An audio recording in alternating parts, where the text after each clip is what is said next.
Welcome to Legal 123s with ByrdAdatto. Legal issues simplified through real client stories and real-world experiences. Creating simplicity in 3, 2, 1. Welcome back to another episode of the Legal 123s with ByrdAdatto. I'm your host, ByrdAdatto, with my co-host, Michael Byrd. Thanks, Brad. As a business and healthcare law firm, a client call is usually a request for help.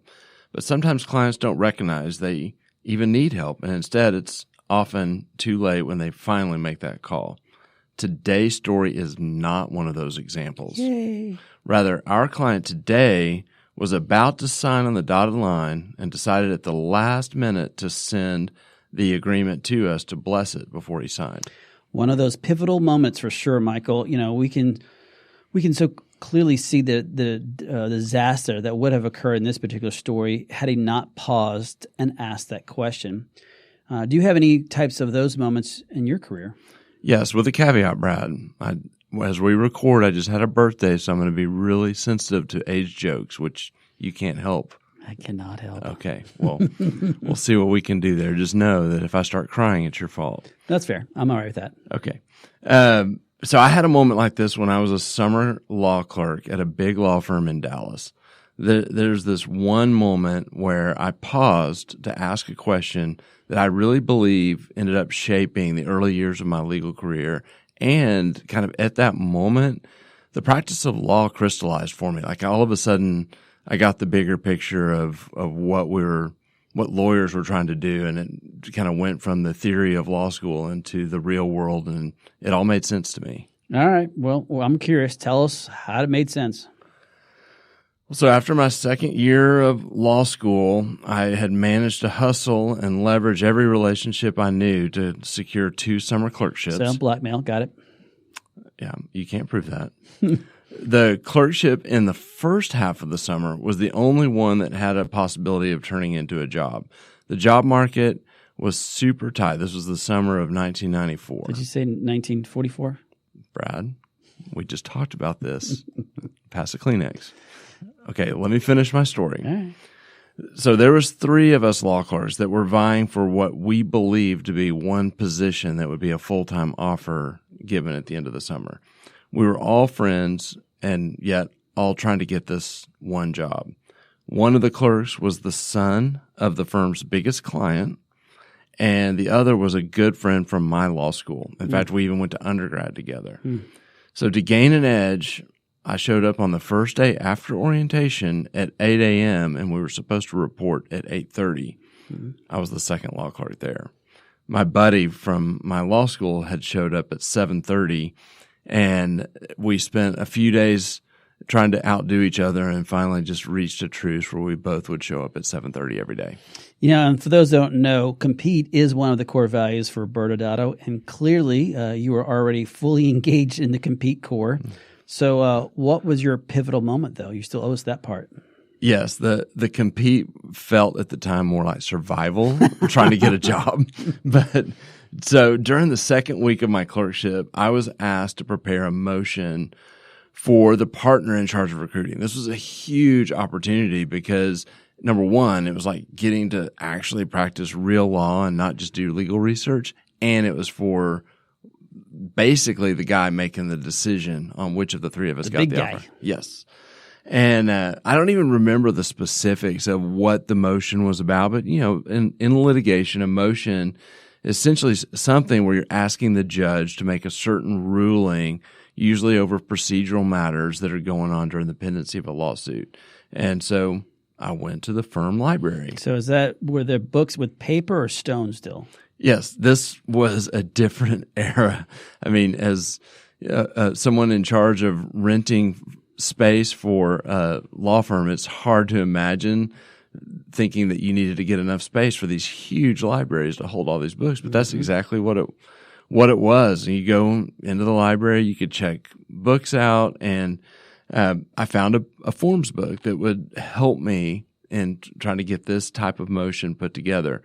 And then eventually I found an electronic version of that I was able to use as kind of the template for preparing this motion for the partner. I plugged in the names of the parties and basically I just filled the blanks in, Brad. It was about the same quality as if someone went on LegalZoom and filled the blanks in themselves. I did not know any different and was just about to go give this to the recruiting partner. Yeah, at this point, typically we try to ask, so Rob's not here today, so Riley is our engineer. Maybe she'd add some music where the story starts getting we know it's about to go off the rails here. It had all the potential. Who knows? I may not even be sitting here today had I not at the last minute thought, there's some young lawyers here, young associates at this firm that have learned what it takes to do successful things like motions. And maybe I'll go and just have him take a look at it and give me a little feedback before I turn it into the partner.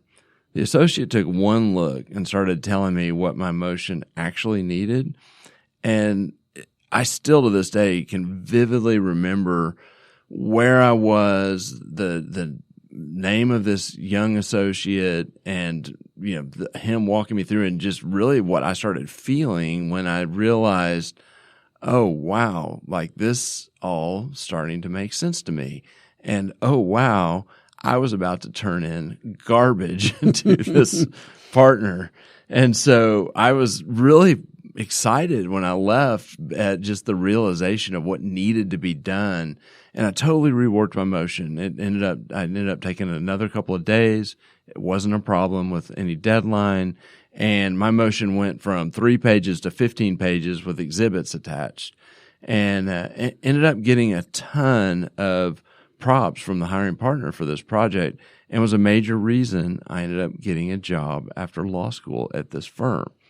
Footnote, they ended up giving all 3 of us job offers. Nice. See, it pays to work hard.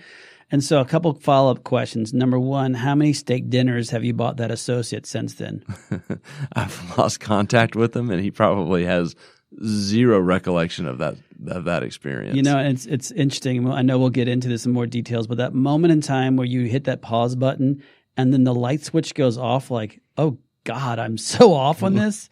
I've never had that experience, but I'm glad you could share your experience like that. Yes, I'm bringing vulnerability to the legal 1, 2, 3s. Yes, here's some more Kleenexes. Mm-hmm. All right, well, let's get into today's story about how our client's decision to hit that pause button and ask a quick email question changed things in this way, a good way for him, so we don't have to have any scary music.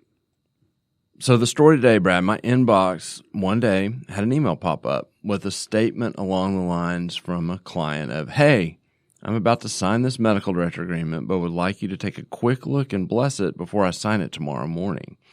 The email stopped me in my tracks to drop everything and open the attachment. For purposes of today's story, Brad, we'll refer to our client as Dr. Gump. Why Dr. Gump? Well, I just can't not go to the old movies, Brad. I pulled from the movie Forrest Gump, where Forrest seemed to fortuitously be in the right place at the right time. Now, Michael, you often make fun of me with all my old movie references, but so far I'm so good with this one. It is one of my favorite old movie references, so I strongly approve the name selection. But for our audience that does not know, this is a movie about a gentleman named Forrest Gump, played by Tom Hanks, and he's slow-witted but very kind-hearted gentleman from Alabama. And he's basically in almost every major American story from the early 50s all the way through the 80s, fighting in Vietnam, meeting the president, playing ping pong against the Chinese. I mean, pretty fun story. But back to our story at hand, the statement to you by Dr. Gump, it's a major red flag to hear that I'm about to sign something and we know nothing. And we know that's a loaded question when we hear the word medical director agreement. Yeah, and let me pause real fast and just acknowledge Dr. Gump is not slow-witted. Okay. And Dr. Gump, if you're listening, Michael made me say that. Yeah. So, yeah, we hear the word medical director agreement, and it makes me think in how in Texas we talk about what it means if someone offers you a Coke. They're, in fact, offering you a soda. You may respond to someone saying, do you want a Coke? With, sure, I'll have a Pepsi. Except in the part that no true Texan would ask for a Pepsi.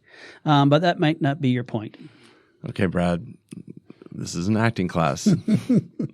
But you're right. So I remember that this one, that my point is that medical director agreements are very similar to that. So if someone says they have a medical director agreement, it can mean a number of different types of healthcare arrangements. Yeah, and I remember this story. It was for a medical spa. That would definitely be a big red flag. We did an entire episode last season called The Preventable Death to Your Practice that highlights these kind of risks. What did you do? Well, I basically dropped everything and opened this medical director agreement, and I identified several problems in about 2 minutes. Perfect. Okay, tell us what was one of them. Well, the first observation was that it was called a general partnership agreement instead of a medical director agreement and was about 7 pages long. Red flag. The agreement called for a partnership between Dr. Gump and a nurse practitioner-owned entity. Let's call the NP Miss Jenny. I'm refraining to go into full Forrest Gump, last like a box of chocolate imitation mode. But Jenny is also from the movie Forrest Gump and his love interest, who is actually played by Robin Wright. Anyway, I would expect to see a document at least titled Medical Director Agreement, or even better, Management Service Agreement. I definitely would have pumped the brakes seeing a partnership agreement. Yeah, and another observation was the length of the agreement, 7 pages. And we both know what that means. Yeah, Miss Jenny must have printed that partnership agreement from that same book that you found your form motion back in 1994. Fair point. Or 1944, whatever it is. Too soon, Brad. Birthday was just a couple days ago. There's no way it could cover all the details that would need to be covered to make sure everyone was on the same page and for it to be compliant. I mean, the agreement would require even just a dedicated space to the clinical boundaries that needed to be in place between Dr. Gump and Miss Jenny, not to mention the business side of things. Yeah, it kind of reminds me a little bit of a Handshake Exposed, where you would think they would know what's going on because in that particular episode, it was basically an oral arrangement. In this case, it's a 7-page document, but probably didn't really accomplish what needed to be accomplished. But what else did you observe on the quick 2-minute review? Well, Miss Jenny's entity was an LLC. And we were in California, which meant several things. Red flag. Yeah. First, Dr. Gump and Miss Jenny could technically co-own a medical practice in California.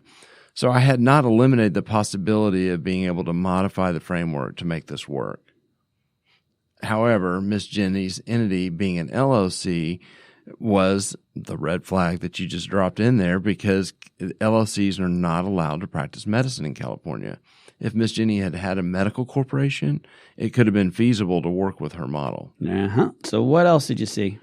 Well, the crazy one was that, going back to what I said at the beginning, that it was called a general partnership agreement. And this actually opened up a host of huge issues. Yeah, I wanted to cut you off earlier when you said that, but I wanted to hear a little more facts for our audience. But the vocabulary word of the day that everyone must hear is general partnership. It is a legal term, so this is essentially a contract formed between in a partnership between individuals or entities. But the key element here, people, is in a general partnership, all partners have unlimited personal liability. Unlimited. I hope you understand that. That means no limit. Exactly, Michael. You're paying attention. You get the an extra star today. Meaning a plaintiff could have sued Dr. Gump personally for 100% of the liabilities of the partnership. Did he even know what the liabilities of this partnership was? Oh, no. I mean, it's what made it such a huge deal. I mean, what we know is that Dr. Gump said, casually, I'm going to be being asked to be the medical director agreement, and here's what I'm going to get paid. I'm not being asked to be the medical director to supervise, not we're going to form this general partnership, or I even have any idea what the assets and liabilities of this partnership are. Dr. Gump just thought he was being a nice guy, that he was going to supervise and delegate Miss Jenny to do her treatments. If he would have signed this general partnership agreement, Brad, he would have been personally liable for the 10-year real estate lease, the $200,000 laser, and all other business liabilities. Yeah, that's a crazy story. There are massive observations here, Michael, and just in a couple minutes of the opening of this, we've already kind of hit a few of them. What did you do? Well, I actually almost started calling and texting right when I saw the title of the document in the first 5 seconds. Yeah. but I went ahead and waited 2 minutes to get these observations. And then I frantically sent him an email, sent him a text, and called Dr. Gump and implored him not to sign anything until we talked. Nothing more fun than practicing law by panic texting your clients and calling them and emailing them. If you're a client and you see your attorney doing that, just stop what you're doing, because normally we as attorneys don't panic text you, but that's a good, Michael, approve that one. So let's go to commercial, and the other side, we'll have some additional discussion on what happened with Dr. Gump. And Michael, I think along with this season, I think we can bring a friend of ours on to help talk about some of these implications. Many business owners use legal counsel as a last resort rather than as a proactive tool that can further their success. Why?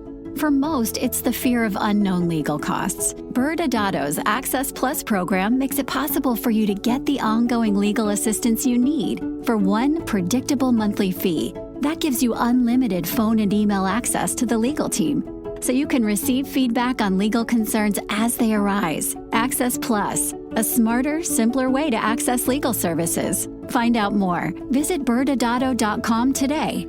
Welcome back to Legal 123s with ByrdAdatto. I'm your host, ByrdAdatto, with my co-host, Michael Byrd. Michael, this season, the theme is, when should I ask for help? So for this second half of the show, we are joined by our friend and colleague, Keita McRae, to help us break down today's story. Micah, please introduce Keita. It sounded like you just called me your wife's name, which there's probably some counseling that needs to happen. Well, Keita is my office next door neighbor and a colleague at our firm. And Keita McRae graduated. She has her degrees, Brad, are going to make us feel really embarrassed about ourselves by the time we get through it. But I'm embarrassed about you too. Yes, you should be. University of Southern Mississippi, BA. University of Southern Mississippi, MPH. University of Mississippi School of Law, JD. University of Houston Law Center, LLM.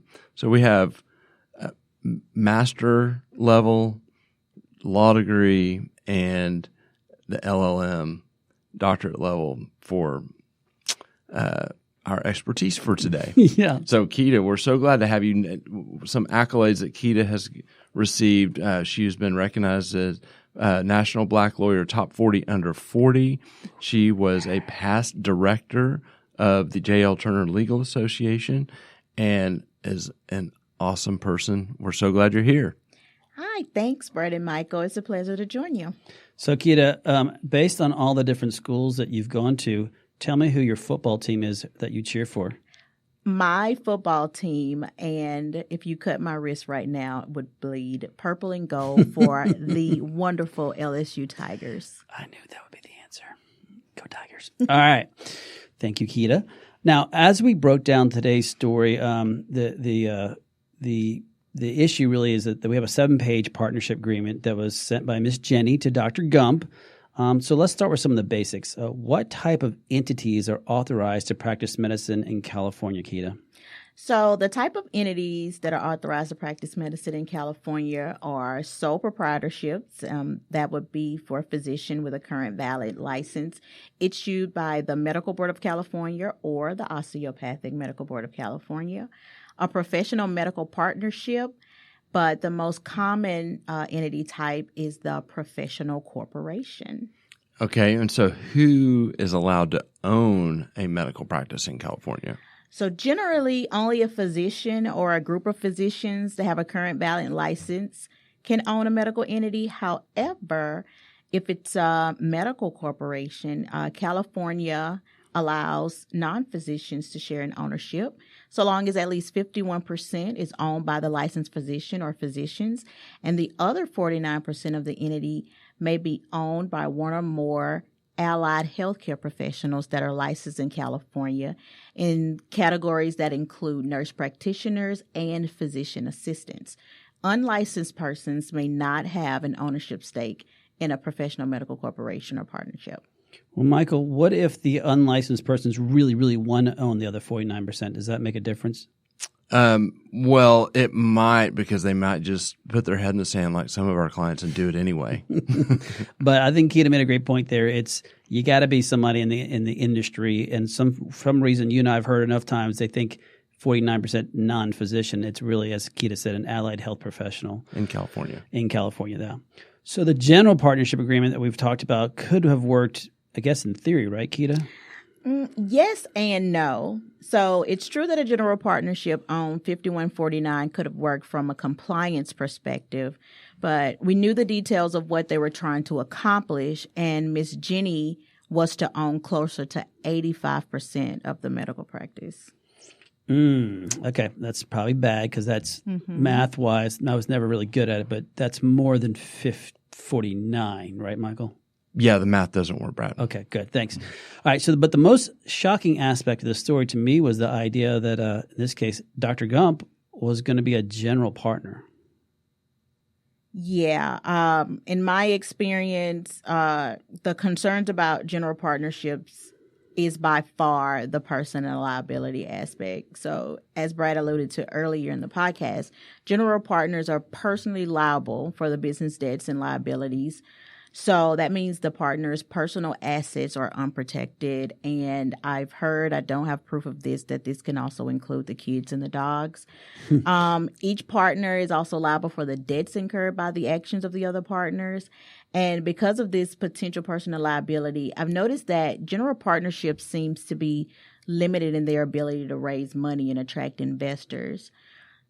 Finally, general partnerships can potentially be shaky because of the risk of dissolution if one partner wants to withdraw from the business or dies.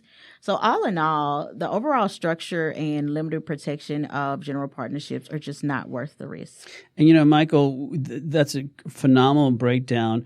But why is it you and I often hear CPAs love general partnerships? Well, we'll see it in some industries, not in medical, and the idea will be to have limited partners with a general partner, and they'll have basically the people the entity or people that are taking the risk and funding a certain risk. It's often in real estate deals will be the GP of the deal, and then you have the investors that are limited partners. But in the context of a medical practice, you don't see this because of that risk, and it makes it hard for our clients to even red flag it because they've never even heard this term. I mean, our Dr. Gump saw this and forwarded it, so I'm about to sign it, and he didn't know what general partnership means. He just thought it was normal legal language for a medical director agreement. Right, and your point was perfect. Is an audience, I didn't mean that really perfect, but I'll say well done. Then was that people hear limited partnerships all the time, so they think, oh, I'm safe. They don't understand the difference between a general partner and a limited partner, which is limited partner means you're limited versus general partner, which is you have unlimited personal liability. So very good points there. So let's, for our audience that's, again, still with us, thanks for those who've made it this far. What happened to Dr. Gump? So what we did was we ended up setting up an arrangement using the MSO model. So for those who aren't familiar with the model, the MSO model involves a business relationship between two entities, which is a medical entity generally owned by a physician, in this case, Dr. Gump, and a management services organization, or an MSO entity, which can be owned by a non-physician. So the way it works is that the medical entity enters into a management services agreement and agrees that the MSO entity will provide management and administrative services such as billing and collecting, non-medical staffing, and things of that nature in exchange for a management fee paid by the medical entity. So in other words, Dr. Gump and his medical entity would have and maintain final authority over all the clinical aspects of the model, while the MSO entity owned by Ms. Jenny would handle the administrative and management aspects of the medical entity on behalf of the medical entity. That's awesome. And that means it works. Michael, what takeaways do you have for our theme again? When should I ask for help?